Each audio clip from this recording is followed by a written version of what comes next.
Atenção, Henrique, o World Trade Center caiu. Caiu o World Trade Center, exato. O World Trade Center caiu. I have a dream that one day on the red hills of Georgia. Memória com História, um podcast de história feito por alunos e para alunos.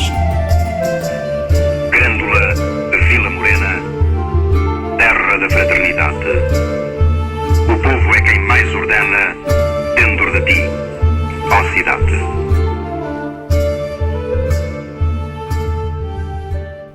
Olá, o meu nome é Isabel e estão a ouvir o podcast Memória com História. Vamos começar pela pergunta da Laura Marote, do 76. Por que é que a certa altura da história muitas mulheres foram queimadas por serem consideradas bruxas? Boa pergunta. Infelizmente, Laura, ao longo da história, as mulheres foram frequentemente vistas como inferiores aos homens. Tirando algumas culturas matriarcais, em que o poder é exercido pela mulher e especialmente pelas mães, ainda hoje, infelizmente, a mulher é vista como emocionalmente física e, por vezes, intelectualmente inferior ao homem. Ora, na Idade Média, profundamente cristã, tudo o que era desconhecido e inexplicável era associado ao mal e ao diabo. As pessoas tinham medo do que não entendiam e procuravam explicações sobrenaturais para eventos que não podiam ou conseguiam compreender. Assim, fenómenos naturais inexplicáveis para a altura, como doenças, pestes, más colheitas, provocadas por secas ou excesso de chuva e desastres naturais, eram atribuídos à bruxaria, ou seja, uma associação ao diabo. Ora, como já foi dito, as mulheres eram frequentemente vistas como mais suscetíveis à tentação do demónio, devido às suas supostas fraquezas físicas e emocionais, bem como à sua associação com a figura do pecado original da tradição cristã. Lembras-te da história de Adão e Eva, da maçã e da cobra? A cobra, que seria o diabo, convenceu Eva a comer o fruto, que o tinha proibido comer por Deus. Ou seja, para a tradição cristã, era mais fácil de convencer pelas forças do mal do que os homens, mais fortes emocionalmente. Quando acontecia algo de mal, um terremoto, uma seca ou cheia, fomes ou uma peste que provocava muitas mortes, as pessoas não conseguiam dar uma explicação natural e científica e atribuíam as causas ao diabo e ao mal. Assim, as mulheres que viveriam sozinhas, mais suscetíveis de serem convencidas pelo diabo, pois não tinham a, entre aspas, força e inteligência do homem por perto, por opção ou pelo momento de ter morrido, poderiam ser facilmente seduzidas e encantadas pelas forças do mal, pelo que seriam as primeiras acusadas de terem provocado este acontecimento, sendo muitas vezes queimadas vivas. Passemos para a próxima pergunta, a da Carlota Gonçalves. Como eram curadas as feridas das pessoas antigamente? Boa pergunta, Carlota. Bem, podes não saber, mas não tem nada a ver com o que o coxo é feito aos doentes. E ainda bem. Ao longo da história, e mesmo nas civilizações egípcias, gregas e romanas, o tratamento de feridas envolvia o uso de ervas medicinais, mel e outros produtos naturais, que possuíam propriedades antibacterianas e anti-inflamatórias. Mesmo hoje, ainda usamos chás de plantas e com mel para tratar algumas doenças. E imagina, Carlota, que usavam mesmo sanguessugas para tratar de certas doenças. Ora, o que é verdadeiro é que muitas plantas matam, de facto, as bactérias e micróbios das doenças das pessoas. Como é que as pessoas sabiam disso? Era também uma boa questão. Façam essa pergunta. E muitas vezes eram curadas, ou pelo menos havia um alívio nos sintomas. Mas, Carlota, as coisas iriam piorar.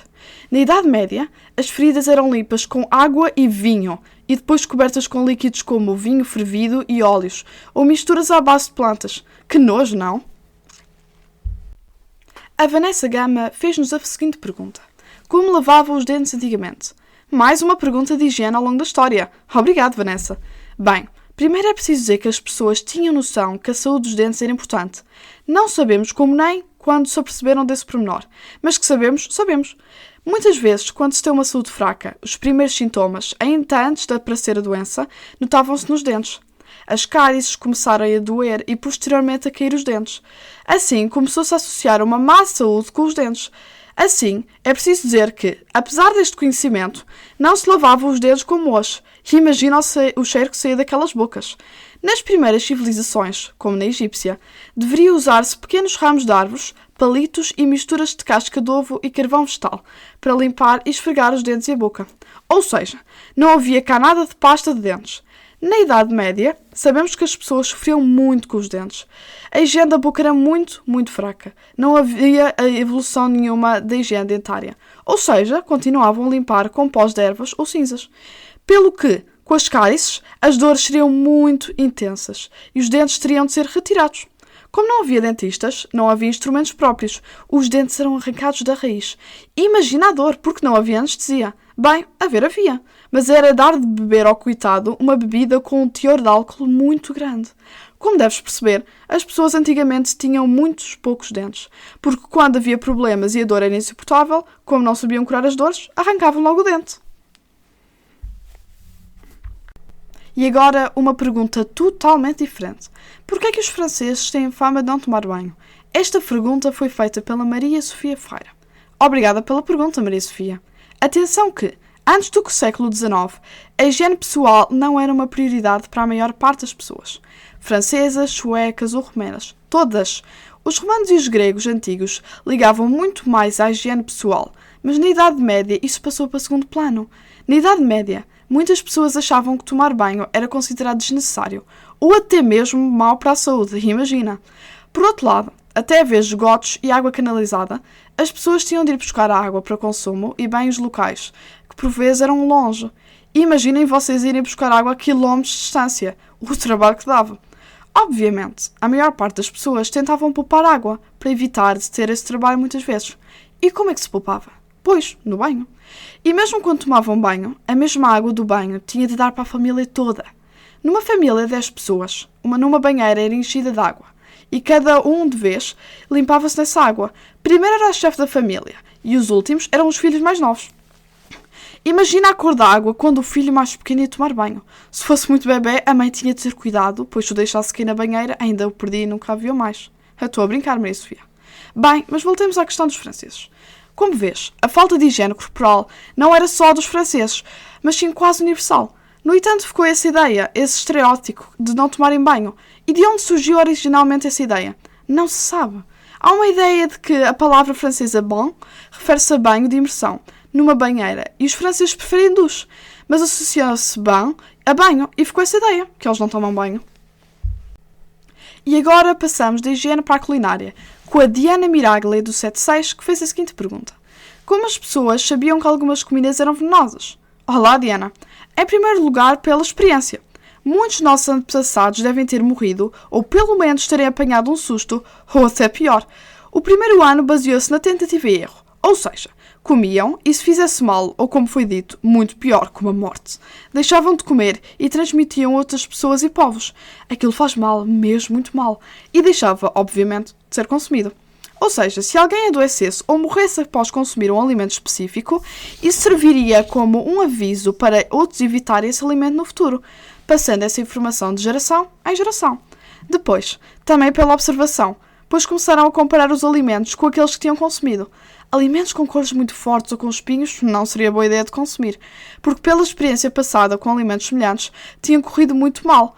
Havia também outro método para testar em alimentos desconhecidos.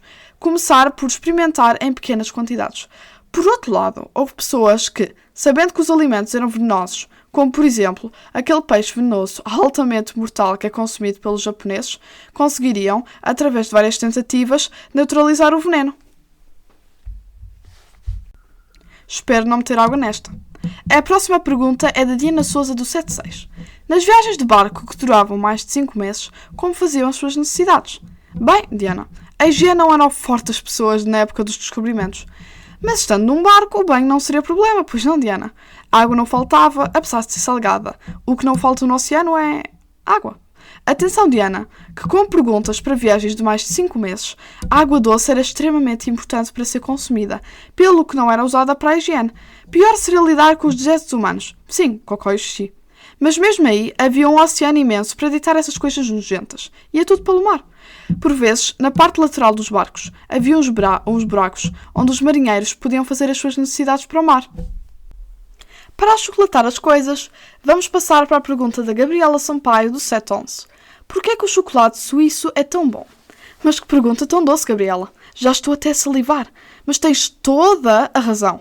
O chocolate suíço é famoso em todo o mundo como o melhor, com o melhor sabor e qualidade. Mas de onde vem esta fama se a Suíça não produz nem uma única grama de cacau, que é a matéria-prima do chocolate? Como é possível não produzir nada de cacau e ter o melhor chocolate do mundo? Bem, primeiro a Suíça foi um dos primeiros países do mundo a produzir chocolate, graças ao empenho de vários pioneiros. Pioneiros são os primeiros criadores e descobridores. Em 1819, François-Louis Caillet abriu uma fábrica muito mecanizada para produzir chocolate e pouco depois Philippe Souchard abriu outra fábrica. Ainda hoje existem marcas de chocolate com o nome destes primeiros criadores de chocolate. Uns anos mais tarde, outro suíço conseguiu unir o chocolate com o leite, criando uma mistura perfeita com uma textura macia e cremosa. Meu Deus, não paro de salivar. O inventor deste método e criador do primeiro chocolate que derrete na boca foi Rudolf Lind. Que nome tão estranho! Que ainda hoje será a marca de chocolate mais famosa do mundo. Mas isso foi no século XIX.